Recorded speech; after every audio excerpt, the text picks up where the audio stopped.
जय हिंद दोस्तों। Universe AI में आप सभी का स्वागत है। कभी सोचा है कि कैसे एक इतना विशाल साम्राज्य जो सदियों तक हिंदुस्तान पर राज करता रहा, वो अचानक ताश के पत्तों की तरह बिखर गया? जी हाँ, आज हम उसी कहानी में गहरे उतरने वाले हैं। 18वीं सदी के भारत की कहानी।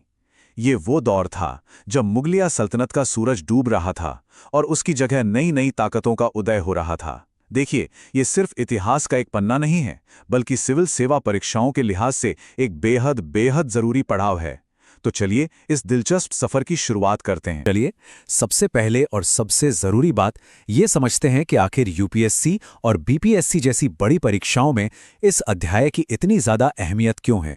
अगर प्रीलिम्स के नजरिए से देखें तो हमारा फोकस कुछ खास चीजों पर होना चाहिए, जैसे जो क्षेत्रीय राज्य बने उनके संस्थापक कौन थे, उनकी क्रोनोलॉजी क्या थी, मतलब कौन कब आया, नादिर शाह और अब्दाली जैसे जो विदेशी आक्रमण हुए वो कब हुए और उनके बाद कौन सी संधियां हुईं, और हाँ, उस सदी की सामाजिक, आर्थिक और सांस्कृतिक स्थिति कैसी थी। अब आते हैं मेंस पर, जहां हमारी एनालिटिकल स्किल्स परखी जाती हैं। यहां सवाल सीधे नहीं होते, जैसे कि मुगल पतन के आंतरिक और बाहरी कारणों का विश्लेषण करें। और एक सवाल तो बहुत ही लोकप्रिय है जो अक्सर आता है, क्या 18वीं शताब्दी एक अंधकार युग था? इसका आलोचनात्मक मूल्यांकन करें। चलिए, अब कहानी के दूसरे पड़ाव पर चलते हैं और ये समझते हैं कि ये दौर इतना उथल-पुथल भरा क्यों था। देखिए, 18वीं सदी को सिर्फ एक सदी नहीं बल्कि एक संक्रमण का काल कहा जाता है। आप कह सकते हैं कि ये एक पुल की तरह है जो मध्यकालीन भारत को आधुनिक भारत से जोड़ता है। इसकी परिभाषा बहुत साफ है। 18वीं शताब्दी मध्यकालीन भारत के अंत और आधुनिक भारत यानी ब्रिटिश शासन के शुरू होने के बीच का एक बहुत ही महत्वपूर्ण सेतु है। और इसका कोर कॉन्सेप्ट यानी मूल विचार यह है कि यह काल एक शक्तिशाली केंद्रीय सत्ता यानी मुगलों के टूटने और उसकी जगह पर कई छोटी छोटी क्षेत्रीय शक्तियों के उदय का गवाह है। जरा इस टाइमलाइन पर नजर डालिए। ये 3 तारीखें इस पूरे बदलाव की कहानी कह देती हैं। 1707 औरंगजेब की मृत्यु, जहां से पतन की शुरुआत मानी जाती है। फिर 1739 नादिर शाह का वो भयानक हमला जिसने मुगल सत्ता की जैसे कमर ही तोड़ दी। और आखिर में 1757 प्लासी का युद्ध, जो हिंदुस्तान में ब्रिटिश राज की नींव रखता है। तो सवाल ये उठता है कि इतना मजबूत दिखने वाला साम्राज्य आखिर गिरा तो गिरा कैसे? जवाब कहीं बाहर नहीं, इसके अंदर ही छिपा था। चलिए अब उन अंदरूनी वजहों को कुरेदते हैं जिन्होंने इस विशाल साम्राज्य को भीतर से बिल्कुल खोखला कर दिया। इस नक्शे को जरा गौर से देखिए। यह साम्राज्य के सिकुड़ने की पूरी कहानी अपने आप में बयान कर रहा है। पहले बात करते हैं भौगोलिक पतन की। 18वीं सदी की शुरुआत में ही जो साम्राज्य कभी पूरे उपमहाद्वीप में फैला हुआ था, वो अब सिमटकर उत्तर से दक्षिण सिर्फ 250 मील की एक छोटी सी पट्टी रह गया था। अब प्रशासनिक पतन, सिर्फ सीमाएं ही नहीं सिकुड़ी, बल्कि अकबर और शाहजहां का बनाया हुआ वो मजबूत प्रशासनिक ढांचा भी ढह गया। और इसका नतीजा ये हुआ कि देश के अलग अलग कोनों में स्वतंत्र राजवंश अपना सिर उठाने लगे। तो सबसे बड़ा गुनाहगार कौन था? ज्यादातर इतिहासकार औरंगजेब की तरफ ही इशारा करते हैं। उसकी कट्टर धार्मिक नीतियों ने राजपूतों, सिखों, जाटों और मराठों सबको दुश्मन बना दिया। और उसकी जो दक्कन नीति थी, उसने तो शाही खजाने और सेना दोनों को ही खत्म कर दिया। उसके बाद जो आए वो थे कमजोर और अयोग्य उत्तराधिकारी। असल में उत्तराधिकार का कोई पक्का नियम था ही नहीं। हर बादशाह की मौत के बाद तख्त के लिए एक खूनी जंग होती थी। और फिर आते हैं मोहम्मद शाह रंगीला। जैसा नाम वैसा काम। 29 साल का लंबा शासन मिला, लेकिन अपनी अय्याशियों और नाकाबिलियत की वजह से साम्राज्य को बचाने का एक सुनहरा मौका इन्होंने गंवा दिया। लेकिन असली कहानी तो अर्थव्यवस्था की है। ये एक ऐसा दुष्चक्र था, एक ऐसा विशियस साइकिल जिसने साम्राज्य की रीढ़ की हड्डी ही तोड़ दी। चलिए इस चक्र को एक एक करके समझते हैं। शुरुआत हुई मनसबदारों की संख्या में बेतहाशा बढ़ोतरी से। इससे हुआ ये कि जमीन कम पड़ गई, यानी जागीर संकट पैदा हो गया। अब जब जागीरें कम हुई तो जागीरदारों ने किसानों का भयानक शोषण शुरू कर दिया, ताकि कम से कम समय में ज्यादा से ज्यादा पैसा निचोड़ सकें। नतीजा, कृषि का विनाश हो गया। किसान गांव छोड़कर भागने लगे। और अंत में जब किसान ही नहीं रहे तो टैक्स कहां से आता? शाही खजाना खाली हो गया। हालत ये थी कि सेना को देने के लिए वेतन तक नहीं बचा था। और अगर अर्थव्यवस्था रीढ़ की हड्डी थी, तो ये जो दरबारी गुटबाजी थी, ये वो दीमक थी जो साम्राज्य की नींव को चुपचाप खाई जा रही थी। जब बादशाह कमजोर हुए तो असली ताकत दरबार के अमीरों के हाथ में आ गई। ये अमीर अलग अलग गुटों में बंट गए। इनमें ईरानी और तुरानी गुट सबसे शक्तिशाली थे। और एक हिंदुस्तानी गुट भी था जिसमें सैयद बंधु किंग मेकर बनकर उभरे। इसका परिणाम क्या हुआ? ये गुट आपस में ही लड़ते रहे, एक दूसरे के खिलाफ षड्यंत्र करते रहे और साम्राज्य को अंदर से बिल्कुल पंगु बना दिया। देखिए, जब घर अंदर से कमजोर होना तो बाहरी झटके भी जानलेवा साबित होते हैं, और मुगल साम्राज्य के साथ भी ठीक यही हुआ। इन बाहरी आक्रमणों ने ताबूत ने आखिरी कील ठोकने का काम किया। यहाँ दो लुटेरों की कहानी है जिन्होंने दिल्ली को जैसे रौंद ही डाला। पहले नादिर शाह का आक्रमण 1738-39 में। करनाल के युद्ध में उसने मुगल सेना को इतनी बुरी तरह हराया कि बादशाह मोहम्मद शाह को बंदी बना लिया। दिल्ली में भयानक कत्लेआम मचाया और तख्ते ताउस यानी मयूर सिंहासन और कोहिनूर हीरे समेत सोचिए 70 करोड़ की दौलत लूट कर ले गया। इस एक हमले ने पूरी दुनिया को दिखा दिया कि मुगल साम्राज्य कितना खोखला हो चुका है। फिर आया उसी का सेनापति अहमद शाह अब्दाली। उसने एक नहीं कई बार उत्तर भारत पर हमला किया और सबसे निर्णायक हमला था 1761 में पानीपत की तीसरी लड़ाई, जिसमें उसने मराठों को हरा दिया। इस हार ने भारत में एक ऐसा पावर वैक्यूम, एक ऐसा शून्य बना दिया जिसका सीधा सीधा फायदा उठाया अंग्रेजों ने। तो चलिए परीक्षा के लिए फटाफट इन सभी कारणों को एक साथ देख लेते हैं। ये स्लाइड रिवीजन के लिए एकदम परफेक्ट है। आंतरिक कारण क्या थे? औरंगजेब की नीतियां, कमजोर उत्तराधिकारी, दरबारी गुटबाजी और आर्थिक संकट। और बाहरी कारण कौन से थे? मराठों की चुनौती, नादिर शाह और अब्दाली के हमले और यूरोपीय शक्तियों का आगमन। अब हम अपनी चर्चा के सबसे अहम और सबसे ज्यादा बहस वाले सवाल पर आते हैं। जब एक साम्राज्य बिखरता है और हर तरफ उथल-पुथल मची होती है, तो क्या उस दौर को अंधकार युग कहना सही होगा? तो सवाल सीधा है, 18वीं शताब्दी, क्या ये वाकई एक अंधकार युग था? आइए अब तराजू के दोनों पलड़ों को एक एक करके देखते हैं। तो एक तरफ वो तर्क हैं जो कहते हैं कि हाँ, ये अंधकार युग ही था। क्यों? क्योंकि राजनीतिक विखंडन था, लगातार युद्ध हो रहे थे और विदेशी आक्रमणों ने देश को लूट लिया था। लेकिन सिक्के का हमेशा एक दूसरा पहलू भी होता है। ये तर्क कहते हैं कि माना दिल्ली कमजोर हुई, पर क्षेत्रीय स्तर पर कृषि और व्यापार तो जारी रहा। अवध, बंगाल और हैदराबाद जैसी जगहों पर कला, साहित्य और स्थापत्य का भी खूब विकास हुआ। तो निष्कर्ष क्या निकलता है? देखिए, सिर्फ अंधकार युग कहकर इस दौर की जटिलता को नजरअंदाज करना ठीक नहीं होगा। ये एक संक्रमण का दौर था, विकेंद्रीकरण का दौर था। हाँ, एक बड़े साम्राज्य का सूरज डूब रहा था, लेकिन साथ ही साथ कई क्षेत्रीय शक्तियों के छोटे छोटे सूरज उदय भी तो हो रहे थे। ये एक युग का अंत था और एक नए युग का आगाज। पावर वैक्यूम यानी शक्ति का शून्य। अब इसका मतलब क्या है? परिभाषा बहुत सिंपल है। जब दिल्ली में बैठी मजबूत मुगल सत्ता कमजोर हुई, तो एक खालीपन, एक वैक्यूम पैदा हो गया। इसका असर ये हुआ कि जो पावर पहले दिल्ली में सेंट्रलाइज थी, वो अब अलग अलग इलाकों जैसे अवध, बंगाल, हैदराबाद और मराठा क्षेत्रों में शिफ्ट होने लगी। बस इसी खाली जगह को भरने के लिए ये सारी नई ताकतें मैदान में उतरी। अब देखिए, उस दौर में इतने सारे राज्य उभर कर सामने आए कि थोड़ा कंफ्यूजन हो सकता है। तो इस कॉम्प्लेक्सिटी को आसान बनाने के लिए हम इन सभी राज्यों को 3 अलग अलग कैटेगरीज में बांटकर समझेंगे। ये क्लासिफिकेशन आपके दिमाग में एक क्लियर मैप बनाने में बहुत मदद करेगा। तो ये 3 स्तंभ कौन कौन से थे? चलिए देखते हैं। पहला है उत्तराधिकारी राज्य या सक्सेसर स्टेट्स।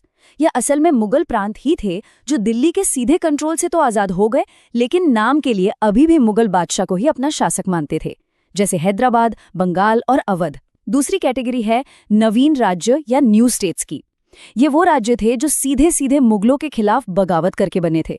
मिसाल के तौर पर मराठा, सिख, जाट और अफगान। और फिर तीसरा प्रकार है स्वतंत्र राज्य यानी इंडिपेंडेंट स्टेट्स का। इन्होंने मुगल साम्राज्य की कमजोरी का फायदा उठाया और अपनी अलग पहचान बनाई, जैसे मैसूर, केरल और राजपूत राज्य। ये फ्रेमवर्क आपको एग्जाम में आंसर लिखने में बहुत काम आएगा। चलिए, अब कुछ खास क्षेत्रीय शक्तियों पर थोड़ा और गहराई से नजर डालते हैं। हम उनके संस्थापकों, उनके प्रशासन और कुछ खास घटनाओं को समझेंगे। ये सारी डिटेल्स MCQs यानी ऑब्जेक्टिव सवालों के लिए बहुत ही जरूरी हैं। तो शुरुआत करते हैं सबसे बड़े उत्तराधिकारी राज्यों से। पहले बात हैदराबाद की। इसकी स्थापना 1724 में निजाम उल मुल्क आसफ जहां ने की थी। वो पहले मोहम्मद शाह के दरबार में वजीर थे, लेकिन दिल्ली की राजनीति से तंग आकर दक्कन चले गए।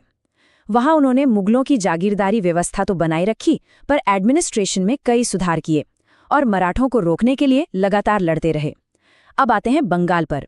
इसके संस्थापक थे मुर्शीद कुली खान, जो 1717 में सूबेदार बने। उनके बाद शुजाउद्दीन और अलीवर्दी खान आए। बंगाल उस समय आर्थिक रूप से बहुत ही अमीर प्रांत था और यहाँ के नवाबों का यूरोपीय कंपनियों के व्यापार पर काफ़ी कंट्रोल भी था। लेकिन यहीं पर एक बहुत बड़ी गलती हुई। इन शासकों ने एक मजबूत और मॉडर्न आर्मी बनाने पर बिल्कुल ध्यान नहीं दिया और ब्रिटिश ईस्ट इंडिया कंपनी के बढ़ते खतरे को हल्के में ले लिया, और इसी का नतीजा था 1757 का विनाशकारी प्लासी का युद्ध। अब कुछ और अहम राज्यों को देखते हैं। अवध, जिसकी नींव सादत खान बुरहान उल मुल्क ने 1722 में रखी थी। उन्होंने बागी जमींदारों को सफलतापूर्वक दबाया और एक नया, ज्यादा बेहतर रेवेन्यू सिस्टम लागू किया। फिर आता है मैसूर, जो हैदर अली और उनके बेटे टीपू सुल्तान के दौर में एक बहुत ही ताकतवर राज्य बन गया। उनकी सबसे बड़ी कामयाबी थी वेस्टर्न स्टाइल पर एक मॉडर्न आर्मी तैयार करना, जो उस वक्त के लिए एक बहुत बड़ा कदम था। और दक्षिण में केरल में राजा राम वर्मा ने 1729 में त्रावणकोर राज्य को मजबूत किया। उन्होंने 1741 में डचों को हराकर एक यूरोपियन पावर को चुनौती दी। उनके शासनकाल में त्रावणकोर ज्ञान और कला का एक बड़ा केंद्र बन गया। अब जरा उन विद्रोही शक्तियों को देखते हैं जिन्होंने सीधे मुगल सत्ता को ललकारा। पहले बात करते हैं जाट राज्य की, जिसकी नींव चूड़ामन और बदन सिंह ने रखी थी। लेकिन ये राज्य अपने चरम पर पहुंचा सूरजमल के नेतृत्व में। उन्हें उनकी समझदारी और दूरदर्शिता की वजह से जाटों का अफलातून या प्लेटो ऑफ द जट्स भी कहा जाता है।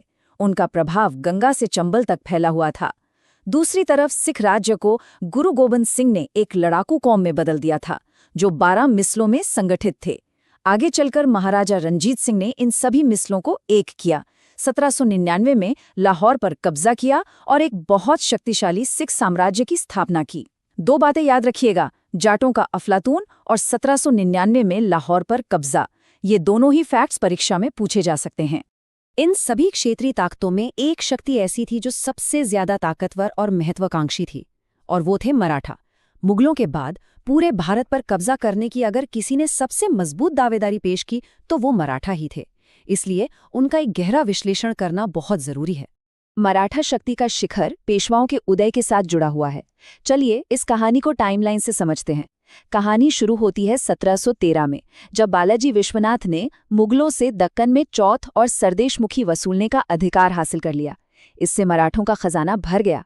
फिर 1720 से 1740 के बीच आए महान योद्धा बाजीराव प्रथम, जिन्होंने अपनी गुरिल्ला युद्ध नीति से मालवा, गुजरात और बुंदेलखंड को जीत लिया और साम्राज्य को तेजी से फैलाया। और 1740 के बाद उनके बेटे बालाजी बाजीराव, जिन्हें नाना साहब के नाम से भी जाना जाता है, ने मराठा साम्राज्य को उसकी बुलंदी पर पहुंचाया और मराठा ध्वज को पंजाब तक फहरा दिया। देखिए, मराठा साम्राज्य मुगल साम्राज्य की तरह कोई एक सेंट्रलाइज्ड पावर नहीं था। ये एक विकेंद्रीकृत परिसंघ था, एक डिसेंट्रलाइज्ड कन्फेडरेसी। मतलब सत्ता का केंद्र तो पुणे में पेशवा के पास था, लेकिन उनके नीचे 5 बड़े और लगभग आजाद मराठा परिवार थे। बड़ौदा के गायकवाड़, इंदौर के होलकर, ग्वालियर के सिंधिया और नागपुर के भोंसले। ये सिस्टम उनकी ताकत भी था, क्योंकि इसकी वजह से वो तेजी से फैल सके। लेकिन यही उनकी कमजोरी भी बना, क्योंकि आपसी झगड़ों और दुश्मनी ने उन्हें अक्सर कमजोर किया। और अब हम आते हैं उस निर्णायक मोड़ पर, पानीपत का तीसरा युद्ध, 14 जनवरी 1761। ये लड़ाई अहमद शाह अब्दाली और मराठों के बीच हुई, जिनका नेतृत्व सदाशिवराव भाव और विश्वासराव कर रहे थे। नुकसान बहुत भारी था, करीब 28,000 मराठा सैनिक मारे गए। लेकिन इस लड़ाई का नतीजा सबसे ज्यादा महत्वपूर्ण है और ये मेंस के लिए एक बेहतरीन एनालिसिस पॉइंट है। कहते हैं कि इस युद्ध ने ये तय नहीं किया कि भारत पर कौन राज करेगा, बल्कि ये तय कर दिया कि कौन राज नहीं करेगा। पानीपत में इतनी बड़ी हार के बाद भी मराठों ने जो जज्बा दिखाया वो कमाल का था। ये उनकी असली ताकत का सबूत है। देखिए उन्होंने वापसी कैसे की। माधवराव प्रथम ने 1761 के बाद महादजी सिंधिया और नाना फडणवीस जैसे काबिल नेताओं की मदद से मराठा शक्ति को फिर से खड़ा किया, और सिर्फ 10 साल के अंदर 1771 में मराठे इतने ताकतवर हो गए थे कि उन्होंने दिल्ली से भागे हुए मुगल सम्राट शाह आलम को वापस लाकर दिल्ली के सिंहासन पर बैठा दिया। ये उनकी शानदार वापसी का प्रतीक था। तो अब हम उस सवाल पर आते हैं जो मेंस के लिहाज से सबसे जरूरी है। सवाल ये है कि इतनी ताकत और काबिलियत होने के बाद भी ये क्षेत्रीय शक्तियां एक टिकाऊ पूरे भारत पर चलने वाला साम्राज्य बनाने में कामयाब क्यों नहीं हो पाईं? उनकी बुनियादी कमजोरियां क्या थीं? 18वीं सदी के इन राज्यों की प्रकृति और उनकी सीमाओं को समझने के लिए हमें उनकी नाकामी के मुख्य कारणों को देखना होगा। पहला, आर्थिक ठहराव। इन राज्यों की कमाई का मुख्य जरिया जमींदारों और व्यापारियों से टैक्स वसूलना ही था। उन्होंने कोई मॉडर्न इंडस्ट्री या अर्थव्यवस्था बनाने की कोशिश ही नहीं की। दूसरा, लगातार आपसी लड़ाइयाँ। ये राज्य आपस में ही लड़ते रहते थे और बाहरी शक्तियों, खासकर अंग्रेजों के खिलाफ कभी एक नहीं हो पाए। और तीसरा, वैज्ञानिक और तकनीकी पिछड़ापन। जहां एक तरफ यूरोप में साइंस और टेक्नोलॉजी तेजी से आगे बढ़ रही थी, वहीं भारतीय राज्य इस मामले में बहुत पीछे रह गए थे। ये टेबल मैच द फॉलोइंग वाले सवालों के लिए बहुत ही जरूरी है, तो इसे अच्छे से याद कर लीजिए। अवध के संस्थापक सादत खान, हैदराबाद निजाम उल मुल्क, बंगाल मुर्शिद कुली खान, रुहेलखंड अली मुहम्मद खान, मैसूर हैदर अली और जाट राज्य चूड़ामण और बदन सिंह। अब जरा एग्जाम पैटर्न पर नजर डालते हैं। मेंस में एक सवाल ऐसा आ सकता है, 18वीं सदी के क्षेत्रीय राज्यों का उदय मुगल साम्राज्य के पतन का कारण था या उसका परिणाम? विश्लेषण करें। वहीं प्रीलिम्स में संस्थापकों के नाम, पेशवाओं का क्रम और पानीपत युद्ध के नतीजों पर सवाल आम हैं। अच्छा, अब इन 2 MCQs को सॉल्व करने की कोशिश करते हैं। पहला सवाल, पानीपत के तीसरे युद्ध के समय पेशवा कौन था? अगर आपको हमारी टाइमलाइन याद है तो आप तुरंत बता देंगे कि जवाब है बी, बालाजी बाजीराव। दूसरा सवाल, जाटों का अफलातून किसे कहा जाता था? इसका सीधा सा जवाब है सी, सूरजमल। देखा आपने, ये दोनों सवाल सीधे हमारी चर्चा से जुड़े हुए हैं। और अंत में आपकी मेमोरी को और पक्का करने के लिए एक छोटी सी ट्रिक। 18वीं सदी की घटनाओं का एक मजबूत ढांचा बनाने के लिए इस क्रम को याद रखें। 1707 मुगल पतन की शुरुआत, 1713 पेशवा शक्ति का उदय, 1739 नादिर शाह का हमला, 1761 पानीपत का तीसरा युद्ध जो एक टर्निंग पॉइंट था, और 1799 रंजीत सिंह का लाहौर पर कब्जा और एक नए साम्राज्य का उदय। ये टाइमलाइन आपको घटनाओं को सही क्रम में जमाने में मदद करेगी। स्थिति पर एक नजर डालते हैं। आर्थिक मोर्चे पर देखें तो कृषि और गांव अपने आप में आत्मनिर्भर तो थे, लेकिन उनमें एक तरह का ठहराव भी था। मतलब कोई नई तकनीक नहीं आ रही थी। सरकार का कृषि से लेना देना बस जमीन का लगान वसूलने तक ही था। वहीं दूसरी तरफ भारत के हाथ से बने सामान जैसे सूती कपड़े, मलमल और रेशम का खूब निर्यात होता था। ढाका जैसे शहर तो ग्लोबल ट्रेड के बड़े सेंटर थे। और आपको जानकर हैरानी होगी कि बैंकिंग व्यवस्था भी काफी विकसित थी। जगत सेठ जैसे ताकतवर बैंकर थे और व्यापार के लिए हुंडी नाम का एक क्रेडिट नोट खूब चलता था, बिल्कुल आज के चेक जैसा। अब हम समाज और शिक्षा की हालत पर नजर डालेंगे। ये एक ऐसा समाज था जो काफी हद तक अपनी परंपराओं में जकड़ा हुआ था। हम यहाँ बात करेंगे पारंपरिक शिक्षा की, पितृसत्तात्मक समाज की और दास्ता जैसी सामाजिक बुराई की। अगर हम शिक्षा की हालत को देखें तो ये पूरी तरह से पारंपरिक थी, जो पाठशालाओं और मदरसों में दी जाती थी। जोर ज्यादातर साहित्य, कानून और दर्शन पर होता था और इससे शासकों और जमींदारों से मदद भी मिलती थी। लेकिन इसकी एक बहुत बड़ी बल्कि एक घातक कमी थी, वो ये कि विज्ञान, टेक्नोलॉजी और भूगोल को पूरी तरह से नजरअंदाज कर दिया गया था। अब सामाजिक दशा की बात करें तो समाज बहुत ज्यादा पितृसत्तात्मक था।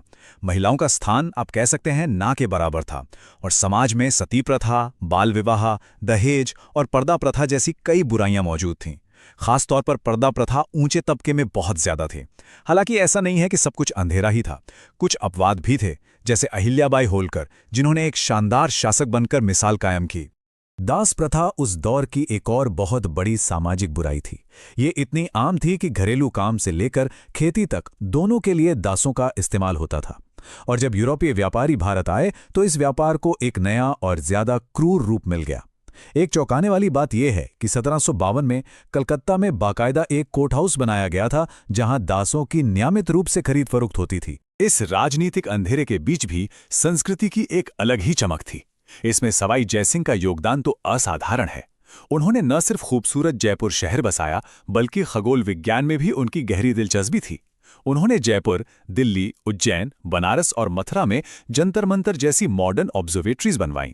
साथ ही उन्होंने जिज मोहम्मद शाही नाम से खगोलीय सारणियों का एक पूरा सेट तैयार करवाया। इसी दौर में उर्दू और बंगाली जैसी क्षेत्रीय भाषाओं का भी खूब विकास हुआ और ईसाई मिशनरियों ने बंगाल के सिरामपुर में भारत का पहला प्रिंटिंग प्रेस भी स्थापित किया। जैसे जैसे दिल्ली की शक्ति कम हुई, वहां के कलाकार, विद्वान और आर्किटेक्ट्स नए ठिकानों की तलाश में निकले और उन्होंने क्षेत्रीय दरबारों में पनाह ली। इसी वजह से नए सांस्कृतिक केंद्रों का उदय हुआ। जैसे लखनऊ में आसफ-उद-दौला ने 1784 में शानदार बड़ा इमाम बाड़ा बनवाया।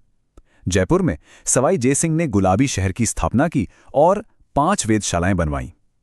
और अमृतसर में महाराजा रणजीत सिंह ने स्वर्ण मंदिर का नवीनीकरण करवाया, जिसमें संगमरमर और सोने की परत का अद्भुत काम किया गया। अब हम इस विषय के सबसे विश्लेषणात्मक हिस्से पर आते हैं, यानी इतिहास लेखन।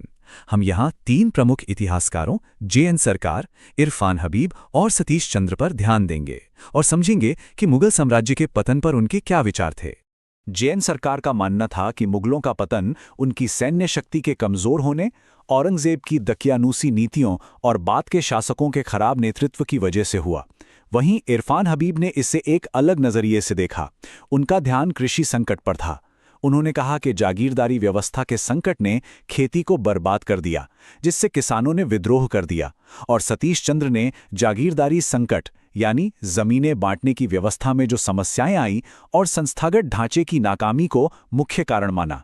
उनका कहना था कि दरबारी गुटबाजी ने केंद्रीय सत्ता को अंदर से ही खोखला कर दिया था। इन पर एक कॉन्सेप्ट बेस प्रश्न है। 18वीं शताब्दी के भारत के संदर्भ में इन कथनों पर विचार करें। पहला, शिक्षा व्यवस्था में विज्ञान और प्रौद्योगिकी का अध्ययन बहुत उन्नत था। दूसरा, कृषि और घरेलू कामों के लिए दास प्रथा का व्यापक प्रचलन था। और तीसरा, नगर सेठ और हुंडी प्रणाली ने व्यापार को गति दी। थोड़ा समय लीजिए और सोचिए। ठीक है, तो सही उत्तर है बी, यानी केवल 2 और 3 सही हैं। विश्लेषण देखें तो कथन 1 बिल्कुल गलत है, क्योंकि जैसा हमने पढ़ा 18वीं सदी में शिक्षा पूरी तरह से पारंपरिक थी और विज्ञान तकनीक को बुरी तरह नजरअंदाज किया गया था। और ये रहा एक शानदार माइंड मैप जो पूरे विषय को फटाफट रिवाइज करने के लिए एकदम परफेक्ट है। देखिए, बीच में है 18वीं सदी का भारत और इससे 4 मुख्य शाखाएं जुड़ी हैं। पहली, राजनीति, जहां मुगलों का पतन हुआ और 3 तरह के नए राज्य बने। दूसरी, अर्थव्यवस्था, जो आत्मनिर्भर थी पर स्थिर भी थी। तीसरी, समाज, जो पितृसत्ता और दास प्रथा जैसी बुराइयों से घिरा था।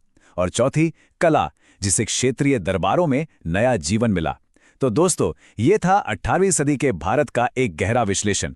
एक ऐसा युग जो राजनीतिक उथल-पुथल और सामाजिक ठहराव से भरा था, लेकिन साथ ही जिसमें कला और संस्कृति की एक नई चमक भी देखने को मिली। वीडियो देखने के लिए धन्यवाद दोस्तों। चैनल को सब्सक्राइब, लाइक, कमेंट और शेयर कीजिए।